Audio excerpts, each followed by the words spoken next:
Bem, vamos falar sobre a questão 10 do ENAD 2014, do componente específico do curso de Sistemas de Informação.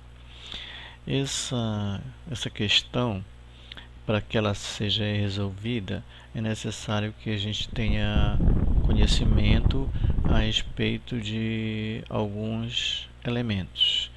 Um deles, por exemplo, é a complexidade de algoritmos. O outro são as buscas, a sequencial e a busca binária. E um quarto elemento que é importante, que trata a questão, é a questão da árvore binária. Então, vamos começar pela complexidade de algoritmos. Complexidade de algoritmos é a quantidade de operações, a quantidade de trabalho necessário para a execução de um algoritmo. E essa quantidade de operações ela é expressa em função dessas operações fundamentais. E isso é útil para comparar o desempenho de algoritmos. E por que nós precisamos comparar desempenho de algoritmos? Porque com o aumento de poder de processamento dos computadores, aumenta também o tamanho dos problemas a serem resolvidos, as suas complexidades. Então, isso requer que a gente tenha algoritmos mais eficientes para solucionar esses problemas.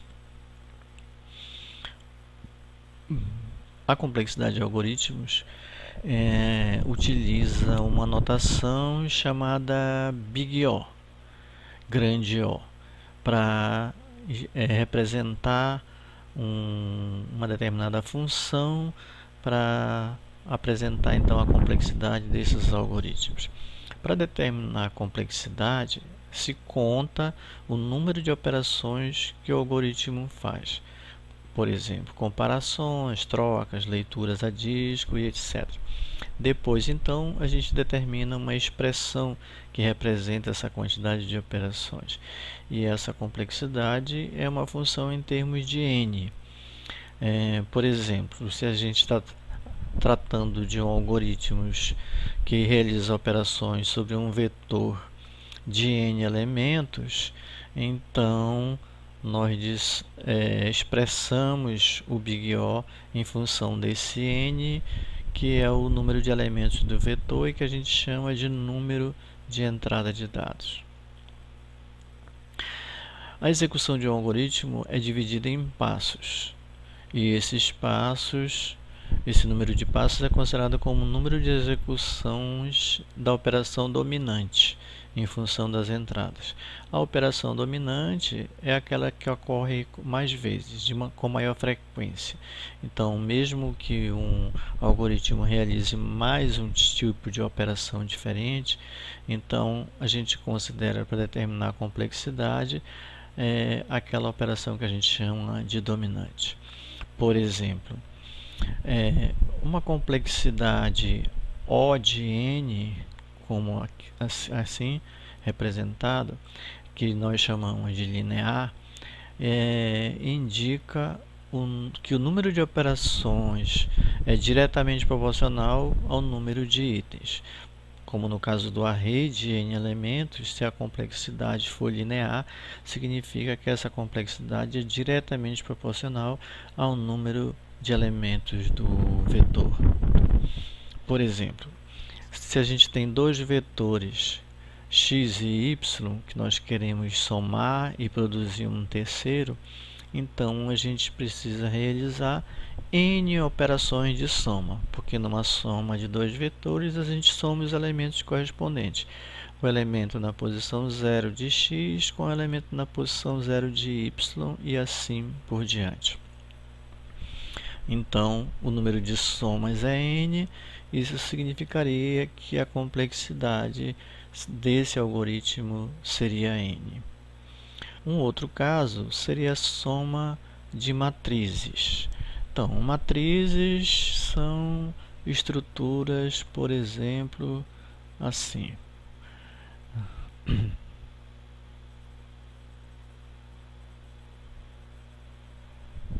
Aqui, por exemplo, a gente tem uma matriz quadrada, uma matriz 3 por 3. Então, a gente também pode somar matrizes.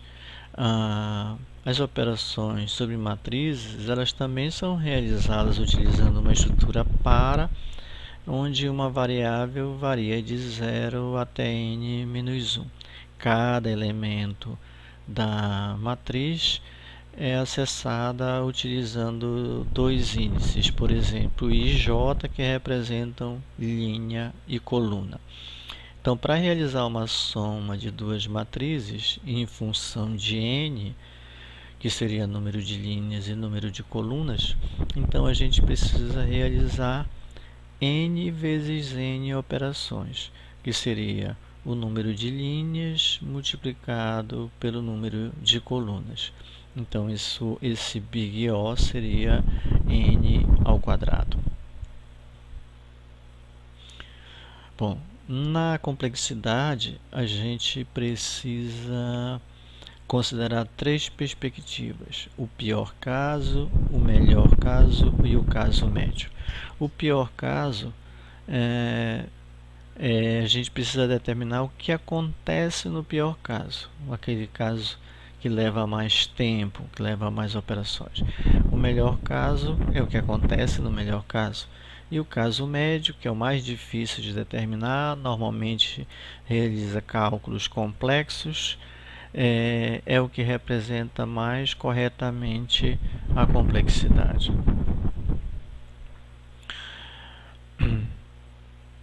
Então, vamos analisar dois exemplos. Aí assim a gente já fala um pouquinho sobre as buscas sequencial e binária. No caso da busca sequencial, o que nós temos? A gente tem, por exemplo, um array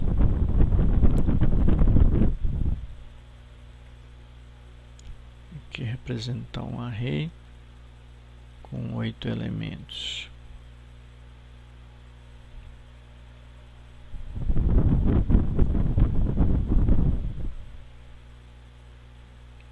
Então vamos supor que a gente queira fazer uma busca nesse array. Esse array é indexado de 0 até 7, porque ele tem 8 elementos. Então, se a gente quer fazer uma busca nesse array para procurar, por exemplo, o elemento A, então esse elemento A está na primeira posição, então esse seria o nosso melhor caso, porque a gente só precisaria de uma operação. Então é isso que nós temos aqui, melhor caso.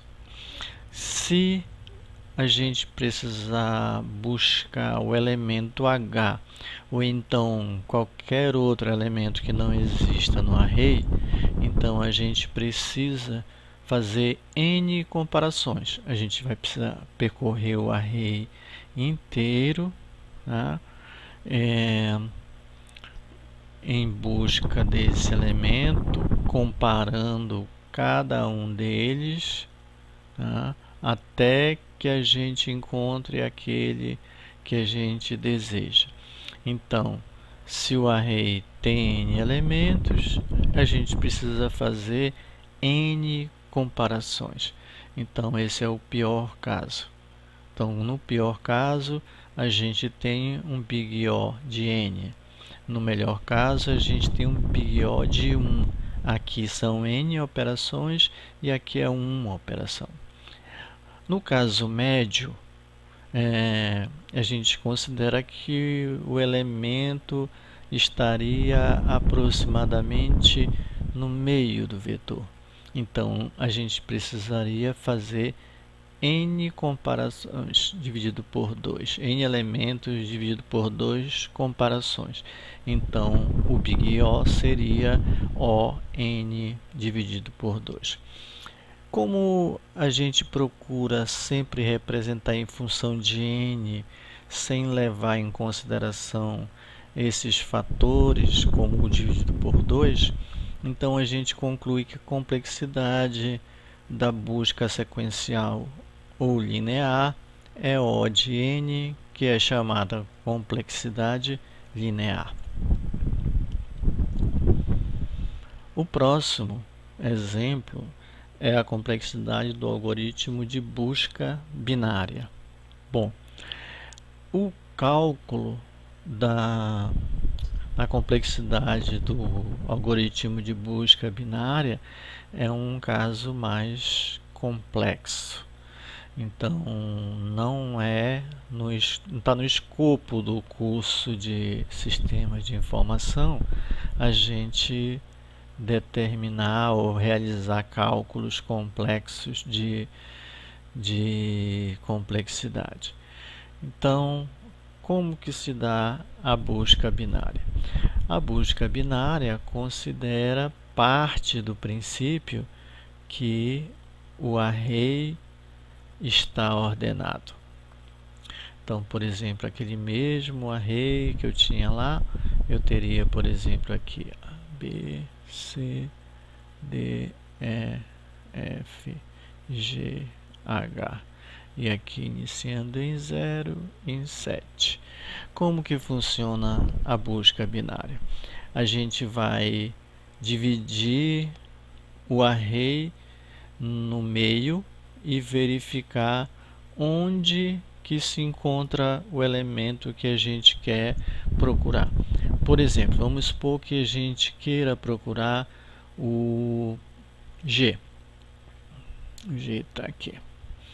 Então, a gente divide o array ao meio, tá? E verifica o seguinte: o elemento que eu estou querendo encontrar é menor, ou seja, está à esquerda ou está à direita desse meio. Bom, então, se eu concluo que ele se encontra à direita, eu já elimino metade do array. E aí eu volto a dividir este array ao meio para verificar se o elemento a ser encontrado está à esquerda dessa nova metade ou à direita. Aí eu concluo que está à direita, então elimino essa outra metade. Aí eu vou, divido novamente ao meio e verifico se ele está à esquerda e direita. E vou repetindo esse processo até encontrar. Então, em caso de vetores ordenados, a busca binária é muito mais eficiente do que a busca linear, porque ela vai sempre eliminando metade do array a cada busca. Então, o que nós temos? No pior caso, o elemento que a gente está procurando, ele pode não ser encontrado, ou então ele é encontrado na última comparação. Isso aí, a gente não tem como realizar esse cálculo, é um Big O logarítmico, ou complexidade logarítmica. Esse logaritmo é na base 2, exatamente porque a gente está sempre dividindo o array na metade.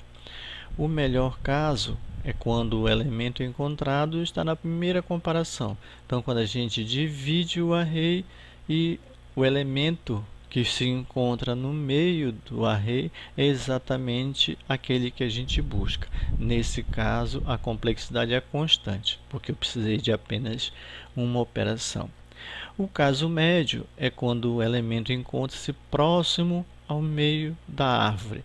A gente chama de árvore porque cada um desses elementos do array a ser trabalhado, ele é colocado como um nó de uma árvore. Então, o caso médio também é logarítmico. Em geral, todo algoritmo que executa operações de tipo dividir para conquistar tem complexidade logarítmica, assim como o algoritmo de busca binária.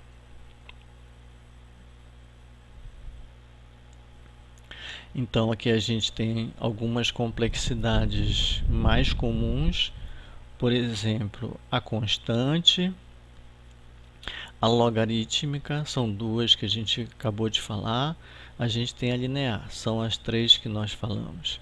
A gente tem n log n, tem a quadrática, que é n ao quadrado, tem a cúbica, que é n ao cubo, tem n elevado a c, onde c é um número real, isso é uma complexidade polinomial. Tem uma complexidade exponencial, onde c é um número real maior que 1 elevado a n. E tem a complexidade fatorial, que é a mais custosa de todas. Então,